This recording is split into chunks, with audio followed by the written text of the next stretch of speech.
To JKSSB online tutorial. मैं हूं सतीश और हम लोग कर रहे हैं daily current affair lecture series for your upcoming JKSSB exams like VLW, FA, Patwari, NAPSIL and all other graduate level. Alright, सिर्फ जेकेएसएसबी नहीं बल्कि अगर आप एसएससी या किसी भी एग्जाम की तैयारी कर रहे हो तो this current affair going to play a very important role in your preparation. So start करने से पहले आप सभी को बता दूं कि अब हमने जो बुक लॉन्च करी है जिसमें हम लोगों ने जेकेएसएसबी के पूरा रोड मैप डाला है, मतलब इस बुक में आप लोगों को जेकेएसएसबी के 2013 से लेकर अब तक के सारे papers plus 5000 subject wise MCQs डाले हुए हैं जो पूछे गए आपके रिसेंट जेकेएसएसबी के सीबीटी एग्जाम्स में। अब ये बुक अवेलेबल है शॉप्स के ऊपर, कहीं पे भी आप जाइए शॉप्स पे अवेलेबल है। और अब इस बुक का जो कॉस्ट है बेसिकली 299 रुपीज है, आप जाके बुक बाय कर सकते हैं। ऑलराइट, चलिए स्टार्ट करते हैं आज का हमारा लेक्चर।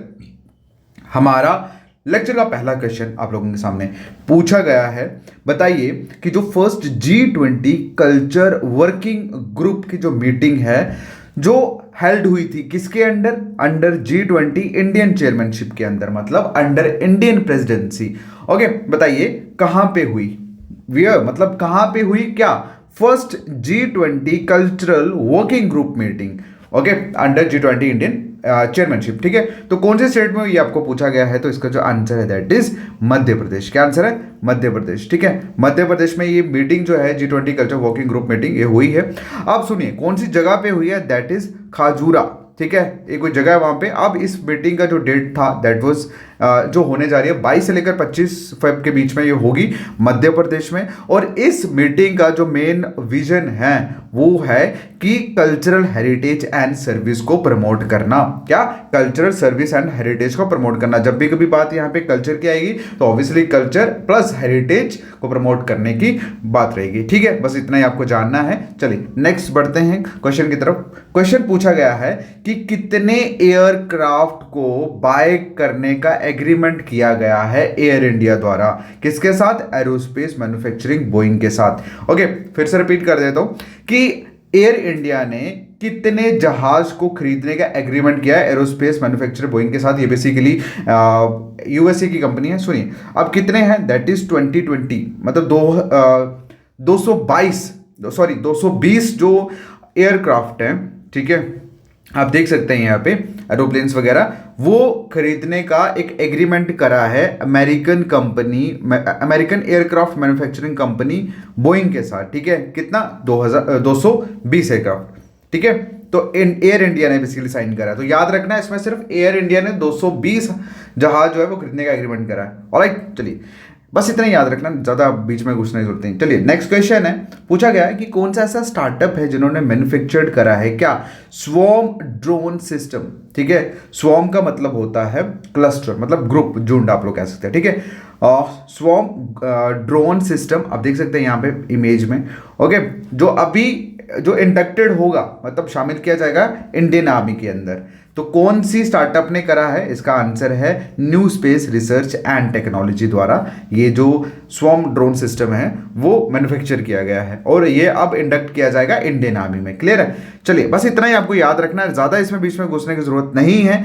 क्योंकि देखो कुछ आपको सिर्फ, और देखो करंट अफेयर का क्या है कि अगर आपको पता है, ठीक है, अगर आपको मतलब जैसे मैंने आपको कहा, जैसे मैंने एक सिंगल वर्ड आपको बता दिए, तो इससे होता यूं है कि ये इसकी रिलेशन या इसके बीच में घुसने की आपको जरूरत नहीं है, क्योंकि कभी भी बीच में चीजें नहीं पूछी जाती करंट अफेयर में, सीधा स्टार्टिंग से। और अगर आपने एक बार नजर मारी है ना, यकीन मानो 10 में से 7 चीजें आपको हमेशा याद रहेंगी। क्लियर है, और मैं जो जहां पर मुझे लगता है कि ये चीज आपको पता होनी चाहिए तो मैं वहां पर एक्सप्लेन कर देता हूँ, आपको घुसने की जरूरत नहीं है। नेक्स्ट जो क्वेश्चन है पूछा गया है कि अब ये क्वेश्चन एग्जाम में भी आ सकता है। भाई क्वेश्चन में पूछा है कि किनको अपॉइंट किया गया है, किसके लिए, मेंटर करने के लिए women cricket team of the royal challenger Bangalore. आप सभी को पता है जैसे मेंस का आईपीएल होता था वैसे ही वुमेन्स का प्रीमियर लीग जो है वो स्टार्ट होने वाली है। तो इसमें क्वेश्चन में पूछा गया है कि जो रॉयल चैलेंजर बेंगलोर की जो विमेन क्रिकेट टीम है उसको उनको मेंटर करने के लिए किनको अपॉइंट किया गया है। तो फोटो से आपको पता लग ही गया होगा, यहाँ पे बात की जा रही है किनकी, सोनिया, किनकी बात की जा रही है, सानिया मिर्जा। ठीक है, सानिया मिर्जा जो है इनको ये बेसिकली टेनिस प्लेयर आप सभी जानते हैं और ये फर्स्ट विमेन है जिनको मेंटर अपॉइंट किया गया है premier league by the royal challenger Bangalore की टीम के लिए। क्लियर, चलिए अब इन्होंने अपना लास्ट जो है ग्रैंड फाइनल स्लैम जो है वो ऑस्ट्रेलियन ओपन लास्ट मंथ इन्होंने खेला था और इन्होंने ग्रैंड स्लैम और 43 विंटर टाइटल जो है वो जीता हुआ है। ओके बस इतना याद रखना है। खैर इसके बारे में आपको जानने की जरूरत नहीं है, बट जब भी क्वेश्चन पूछा जाएगा यही पूछा जाएगा first women who appointed to mentor the royal challenger Bangalore, तो आपको पता होना चाहिए आंसर क्या है, सानिया मिर्जा। ठीक है चलिए नेक्स्ट क्वेश्चन की अगर हम बात करें, नेक्स्ट क्वेश्चन में पूछा गया है कि with which country has Uttar Pradesh government sign and MoU to promote economic corporation. बताइए मतलब कि उत्तर प्रदेश ने कौन सी कंट्री के साथ मोमेंटम ऑफ अंडरस्टैंडिंग जो है वो साइन करा है, किसके लिए, इकोनॉमिक कॉर्पोरेशन की प्रमोशन के लिए, टू प्रमोट इकोनॉमिक कॉर्पोरेशन। तो इसका जो आंसर है दैट इज सिंगापुर। क्या आंसर है, सिंगापुर। पहली बार Singapore ministry of trade and industry ने पार्टनरशिप करी है गवर्नमेंट ऑफ यूपी के साथ इकोनॉमिक कॉर्पोरेशन के ऊपर। ठीक है, और इन दोनों पार्टीज ने मऊ जो है वो साइन किया है। ठीक है, बस इतना ही याद रखना, उसके आगे आपको जाने की जरूरत नहीं है। ओके चलिए नेक्स्ट जो क्वेश्चन है पूछा गया है कि प्रेसिडेंट ऑफ बांग्लादेश जो है, न्यू प्रेसिडेंट ऑफ बांग्लादेश जो है किनको इलेक्ट किया गया है। क्या न्यू प्रेसिडेंट ऑफ बांग्लादेश जो है कौन इलेक्ट हुए हैं, तो ये फोटो आप देख सकते हो, लेकिन अब बात ये है कि फोटो से तो आपको पता लगेगा नहीं। आंसर है इनका मोहम्मद साहिबुद्दीन चुप्पू। ठीक है, और ये 22nd प्रेसिडेंट हैं इस बांग्लादेश कंट्री के। ठीक है, और इससे पहले जो थे that was Mohammad Abdul Hamid. Okay, और सबसे लॉन्गेस्ट जो प्रेसिडेंट रहे हैं, मतलब सबसे ज़्यादा लॉन्गेस्ट जो टर्म रही है बांग्लादेश प्रेसिडेंट्स की, उसमें कौन थे, अब्दुल हमीद की टर्म ही रही है जो ख़त्म हुई थी 23 अप्रैल को। ओके, अब ये 75 ईयर्स के जो ओल्ड चप्पू जी हैं, इन्होंने फाइनली ये मतलब इनका बॉर्न हुआ था दिसंबर। आपको इसमें घुसने की जरूरत नहीं है, बस इतना समझ लो मोहम्मद साहिबुद्दीन चप्पू जो है ये अब 22nd प्रेसिडेंट जो है कंट्री के, कौन सी कंट्री, बांग्लादेश के, अपॉइंट किए गए हैं न्यू प्रेसिडेंट। क्लियर है, नेक्स्ट क्वेश्चन की तरफ मूव ऑन करते हैं। क्वेश्चन इंटरेस्टिंग है और आप लोगों के लिए इंपॉर्टेंट भी है। कौन सी स्टेट या यूटी है जिन्होंने इंडिया का फर्स्ट फ्रोजन लेक मैराथन जो है वो होस्ट करा है। तो यहां से मुझे 100% गारंटी है, आपको पता लग गया होगा, इसका आंसर है लद्दाख। क्या आंसर है, लद्दाख। ओके, लद्दाख ने, ठीक है, इंडिया का फर्स्ट फ्रोजन लेक मैराथन जो है वो इन्होंने होस्ट करा है। ठीक है, कहाँ पे होने जा रहा है ये ऑर्गेनाइज, ये पेंगोंग जो लेक है लद्दाख में, वहाँ पे होने जा रहा है। अब इसकी हाइट की अगर हम बात करें, ये एग्जाम में तो नहीं पूछा जाएगा, लेकिन आपके फिजिकल जो डिवीजन ऑफ इंडिया के अकॉर्डिंगली पता होना चाहिए कितने अल्टीट्यूड पे है, कितनी हाइट पे है, 13,862 फीट पे है। और ये जो मैराथन है ये अराउंड 21 किलोमीटर डिस्टेंस कवर करेंगी। उसके बाद अगर हम बात करें, मैराथन स्टार्ट होगी लुकुंग और एंड करेंगे मान विलेज में।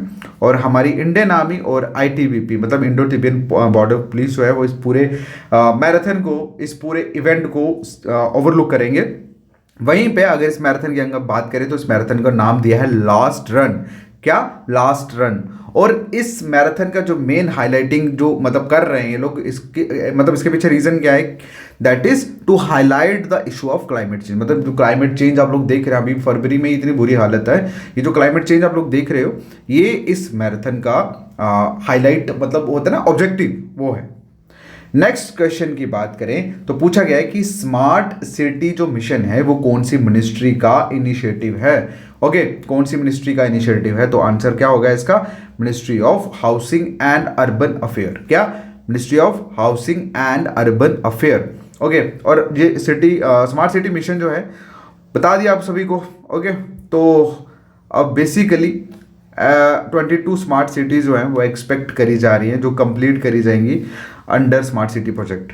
ओके, और बाकी जो रिमेनिंग 78 सिटीज़ हैं वो भी कंप्लीट करी जाएंगी इस प्रोजेक्ट के अंदर अगले 3-4 मंथ में। बट इसमें घुसने की जरूरत नहीं है, आपको सिर्फ ये पता होना चाहिए ministry of housing and urban affairs जो है वो स्मार्ट सिटी मिशन का इनिशिएटिव उन्होंने लिया है। क्लियर है, चलो नेक्स्ट क्वेश्चन है कि कौन सी स्टेट ने एलोकेट किया है, मतलब अमाउंट जो है वो साइड पे रखा है या उसके लिए निकाला है, कितना, 13,000 करोड़।